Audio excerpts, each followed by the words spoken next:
Hare Krishna. So we're seeing a very, very beautiful section of devotional service. And Krishna has described already one very beautiful verse which we have seen in the previous video.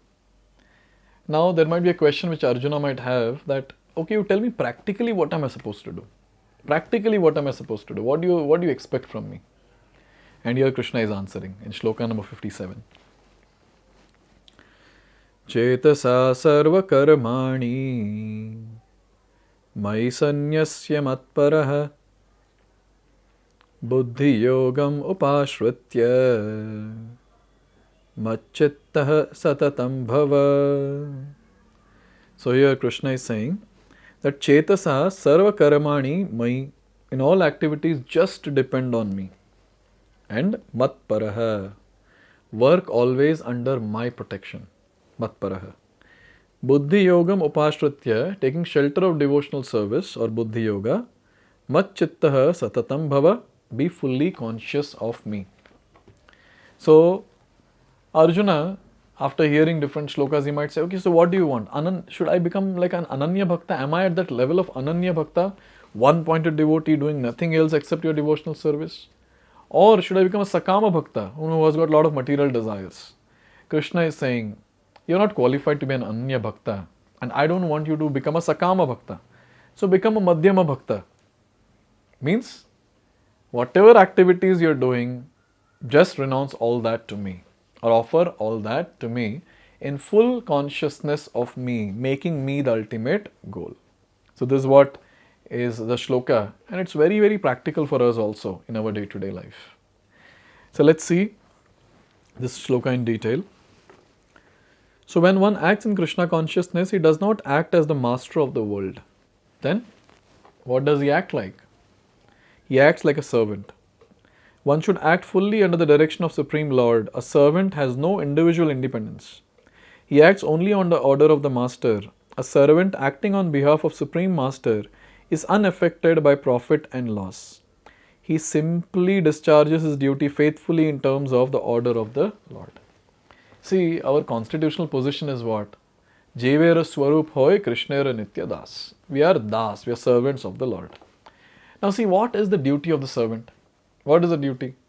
Master will give the instruction, servant has to execute. How simple it is. No need of any thought process. I have been told, I have been ordered, I am just supposed to do it. But when we try to become the masters, all the problems will come. Because naturally we are servants. And when a servant is trying to become the master, it is an incompatible situation. And so all the problems will emerge at that time. So we as devotees should understand that I am servant of Krishna. That is what is my constitutional position. As a servant, what am I supposed to do? Follow the instructions given.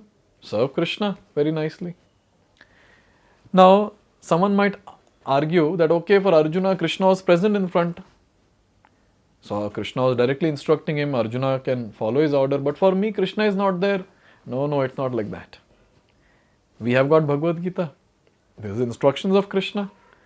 In fact, Krishna has spoken all these different verses to us through the medium of Arjuna. Arjuna don't need all these verses. He is the eternal associate of the Lord. Just through Arjuna, Krishna has spoken all this for our benefit. So we have to read, understand Bhagavad-gita. Now someone might say that no, I don't understand what Krishna is saying in Bhagavad-gita. Oh, no problem. Krishna's pure, bona fide, authentic representatives are there. That is, spiritual masters. We take their shelter. They give us instructions and we execute. So we are always the servant. There is no question of becoming the master anywhere. So when we take up the servantship, servitude, in that servitude we can be actually happy and blissful. Till the point we struggle to become the master, we will be the most miserable people on this planet. Here it is said, Matparaha is a very important word. It indicates that one has no goal in life save and except acting in Krishna consciousness just to satisfy Krishna. And while working in that way, one should think of Krishna only. I have been appointed to discharge this particular duty by Krishna. While acting in such a way, one naturally has to think of Krishna. This is perfect Krishna consciousness. So what is the goal of life? Goal of life is to attain Krishna. Everything else in this world that is happening is just time pass. We're just passing time. And there's so much of importance given to maintain this body, which we are going to lose when we die. How much more years we have? How many more years we have in front of us? Maybe a few decades, 2 or 3 decades, 4 decades max.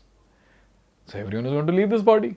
Now when we are going to leave this body, taking care of this body so much and not taking care of the soul or connecting with the super soul, that's foolishness. So our goal is to attain Krishna. And how can we attain Krishna? By Krishna's mercy. How will Krishna's mercy flow? When we please Krishna. How will we please Krishna? When we work for Him. Simple. And how do we work for Him? He has given in Bhagavad-gita what we are supposed to do. He has sent His bona fide representatives. They will tell us how to do. So in this way, we have to please the Lord by executing the instructions of the Lord. And when we are executing instructions, what will happen? We'll think about the Lord. And in this way, when we are rendering devotional service to Krishna, we are thinking about Krishna, and so we are fully Krishna conscious. This is what is the meaning of being Krishna conscious. One should, however, note that after doing something whimsically, he should not offer the results to the Supreme Lord. That sort of duty is not devotional service of Krishna consciousness. One should act according to the order of Krishna. This is a very important point. That order of Krishna comes through disciplic succession from bona fide spiritual master. Now, there is a lot of concoction that is there. Someone might do some work and then offer the result saying, Krishna, please accept. That is not bhakti. Please understand. Bhakti means following what Krishna is saying and working for Krishna's pleasure. That is called bhakti. Whimsically thinking that, okay, I'll do this and I'll offer results to Krishna, that is not bhakti. That can be categorized as karma yoga or nishkama karma yoga depending on the intensity of that particular practitioner. But bhakti means following the order of Krishna, working for Krishna's pleasure. That is called bhakti. So this has to be very clear. The difference between karma yoga and bhakti yoga. It should be very, very clear. And finally it is said, therefore the spiritual master's order should be taken as a prime duty of life. If one gets a bona fide spiritual master and acts according to his direction, then one's perfection of life in Krishna consciousness is guaranteed. So the bona fide representative of Krishna, that is Guru or the spiritual master, is the one who will give us instructions how to practically implement what Krishna is telling and how to please Krishna. Because he is a bona fide representative. He knows how to please Krishna. So when he is telling how to please Krishna, we should do those activities. We should make those instructions as our life and soul. Do those activities. And when the spiritual master is pleased, Lord Krishna is pleased. So for us, we have got bona fide instructions from Srila Prabhupada. So Prabhupada has told us, chant 16 rounds minimum every day. Follow 4 regulative principles. No meat eating, no gambling, no illicit sex, no intoxication. Read Bhagavad-gita, Srimad Bhagavatam and other books which are given to us. Hear these lectures which are given to us. And then do services. Do services in this wonderful organization of ISKCON. And help spread the mission of Krishna consciousness. Learn and preach. Learn and preach. So we have got these bona fide services in front of us. We have to just do it very nicely. And when the spiritual master is pleased, Krishna is pleased. And when Krishna is pleased, what else remains in life?